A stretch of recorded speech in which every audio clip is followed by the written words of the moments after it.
ದೀರ್ಘಕಾಲದ ನೀರಿನ ಬಿಲ್ ಬಾಕಿ ಉಳಿಸಿಕೊಂಡಿರುವ ಗ್ರಾಹಕರಿಗೆ ಅನುಕೂಲ ಕಲ್ಪಿಸುವ ನಿಟ್ಟಿನಲ್ಲಿ ಒನ್ ಟೈಮ್ ಸೆಟಲ್ಮೆಂಟ್ ಯೋಜನೆಯನ್ನು ಬೆಂಗಳೂರು ಜಲಮಂಡಳಿ ಏಪ್ರಿಲ್ ತಿಂಗಳಿನಿಂದ ಜಾರಿಗೊಳಿಸಲು ಉದ್ದೇಶಿಸಿದೆ ಎಂದು ಉಪಮುಖ್ಯಮಂತ್ರಿ ಡಿಕೆ ಶಿವಕುಮಾರ್ ತಿಳಿಸಿದ್ದಾರೆ.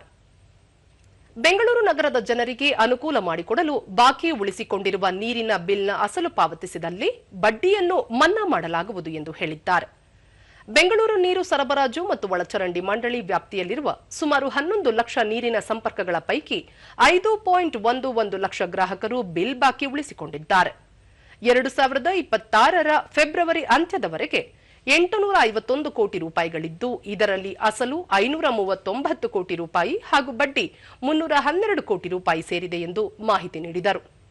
ನೀರಿನ ಬಾಕಿಯನ್ನು ಸುಲಭವಾಗಿ ಪಾವತಿಸಲು ಹಾಗೂ ಗ್ರಾಹಕರ ಮೇಲಿನ ಆರ್ಥಿಕ ಹೊರೆ ತಗ್ಗಿಸಲು ಏಪ್ರಿಲ್ ತಿಂಗಳಿನಿಂದ ಜೂನ್ ತಿಂಗಳವರೆಗೆ 3 ತಿಂಗಳ ಅವಧಿಗೆ ಒನ್ ಟೈಮ್ ಸೆಟಲ್ಮೆಂಟ್ ಯೋಜನೆ ಜಾರಿಗೆ ತರಲಾಗುತ್ತಿದೆ.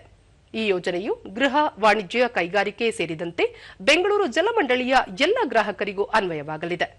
ಸರ್ಕಾರಿ ಇಲಾಖೆಗಳು, ಸಂಸ್ಥೆಗಳ ಬಾಕಿಗೂ ಲೆಕ್ಕಪತ್ರ ಸಮನ್ವಯದ ಮೂಲಕ ವ್ಯವಸ್ಥೆ ಕಲ್ಪಿಸಲಾಗುತ್ತಿದೆ ಎಂದು ಅವರು ಮಾಹಿತಿ ನೀಡಿದ್ದಾರೆ. ಬೆಂಗಳೂರಿನ 5.11 ಲಕ್ಷಕ್ಕೂ ಹೆಚ್ಚು ಗ್ರಾಹಕರಿಗೆ ಆರ್ಥಿಕ ನೆರವು ನೀಡುವ ಹಾಗೂ ಜಲಮಂಡಳಿಯ ಆರ್ಥಿಕ ಸ್ಥಿತಿಯನ್ನು ಬಲಪಡಿಸುವ ಉದ್ದೇಶದಿಂದ ರಾಜ್ಯ ಸರ್ಕಾರ ಯುಗಾದಿ ಕೊಡುಗೆಯನ್ನು ಜಾರಿಗೊಳಿಸುತ್ತಿದೆ. ಸುಮಾರು 311 ಕೋಟಿ ರೂಪಾಯಿಗಳ ಬಡ್ಡಿ ಮನ್ನಾ ಮಾಡುವ ಮೂಲಕ ನಾಗರಿಕರ ಮೇಲಿನ ಹೊರೆ ಕಡಿಮೆ ಮಾಡಲು ಉದ್ದೇಶಿಸಲಾಗಿದೆ. ಸಾರ್ವಜನಿಕರು ಮುಂದಿನ 3 ತಿಂಗಳ ಈ ಸುವರ್ಣಾವಕಾಶವನ್ನು ಸದುಪಯೋಗಪಡಿಸಿಕೊಳ್ಳಬೇಕು ಎಂದು ತಿಳಿಸಿದ್ದಾರೆ.